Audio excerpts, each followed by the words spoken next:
Why do some habits feel absolutely impossible to resist, while others just never seem to stick? Well, welcome to This Explainer. Today, we're going on a bit of a journey, an emotional deep dive into the very wiring of our own minds. We're going to uncover the biology of desire and figure out how you can actually use it to effortlessly transform your life. I want you to think about the things you do every single day, completely without fail. Checking your phone, pouring that first cup of coffee. Now think about the habits you really struggle to adopt. Things like going for a run or finally sitting down to read a book. So what's the dividing line here? Why the huge gap? Well, the answer actually lies deep within our evolutionary history. Okay, let's dive into this. The secret to bridging that gap is what we call the second law of behavior change. Make it attractive. See, desire is the evolutionary engine that drives literally all of our actions. Out in the wild, our ancestors had to be highly motivated just to survive, whether that meant tracking down calorie-dense food or finding a mate. And the thing is, today, our brains are still running on that exact same ancient hardware. If you want a behavior to happen, you've got to make it enticing. And this brilliantly illustrates exactly what's going on under the hood with a little chemical called dopamine. For years, scientists thought dopamine was just about pleasure, that it was only released when we finally got a reward. But looking at how this dopamine spike plays out, we see that's just not true. Dopamine actually rises when you anticipate the reward. Think about a kid on Christmas Eve, or that buzz you get just daydreaming about an upcoming vacation. That anticipation creates a craving, and it's that craving that actually compels you to act. To really grasp how powerful this is, we need to look at the brain's real estate. Neurologically speaking, our brains dedicate far, far more physical space to craving rewards than to merely enjoying them.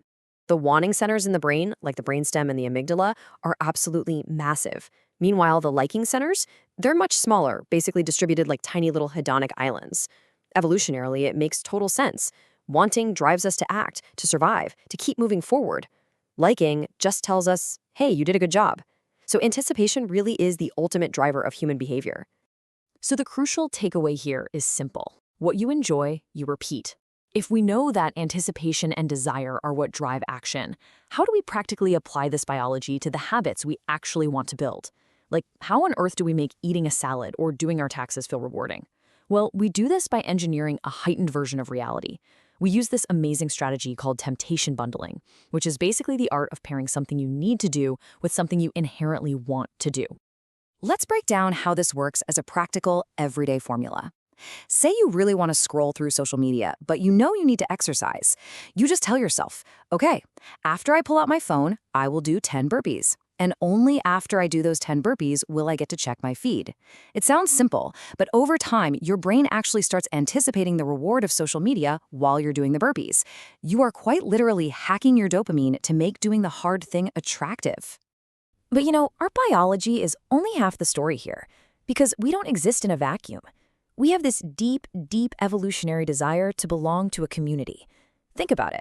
For most of human history, being separated from the tribe was a literal death sentence. The lone wolf dies, but the pack survives, right? Because of this, we are absolutely herd animals.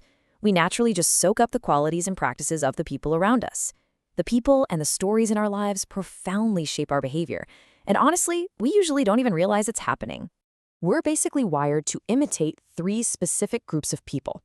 First, the close. That's our family and friends. If your best friend starts running, you are way more likely to go out and buy running shoes yourself. Second, the many, the broader tribe. We naturally want to fit in with the crowd. And third, the powerful, the people with status and prestige. So, if you want to build a new habit effortlessly, one of the most effective things you can do is join a culture, maybe a fitness group or a book club, where your desired behavior is already the normal behavior for that group. And when you do this, something really beautiful happens. You make this transition from I to we. See, if you're trying to read more all on your own, your identity is singular. I am trying to be a reader. It's kind of fragile, but when you join a book club, suddenly we are readers. When you join a cycling group, we are cyclists.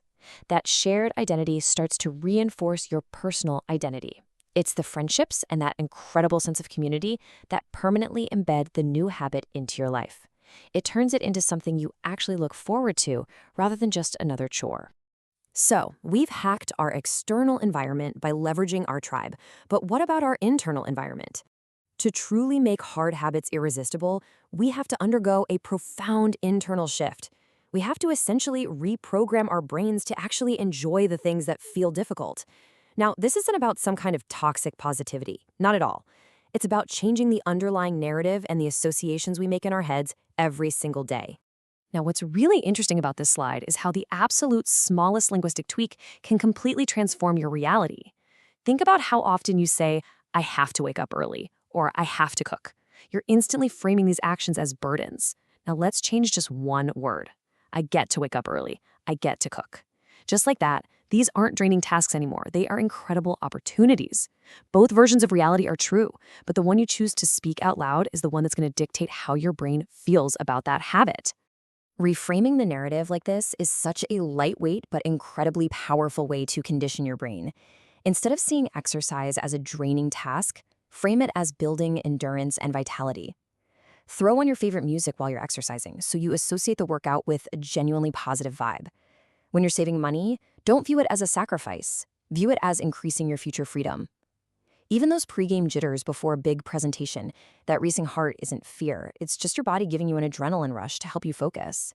You can even create a simple motivation ritual like taking 3 deep breaths and smiling right before you tackle a hard task. Over time, that quick ritual cues your brain that a good mood is on the way. When we put all of this together, when we hack our dopamine through temptation bundling, when we lean into the immense power of our tribe and shared identity, and when we intentionally reframe our internal narrative, transformation doesn't just become possible. It becomes completely, beautifully natural. We stop fighting against ourselves. We stop relying entirely on sheer willpower, and instead, we make the path of growth the absolute most appealing, irresistible path available to us. Because at the end of the day, attractive habits truly do create extraordinary lives.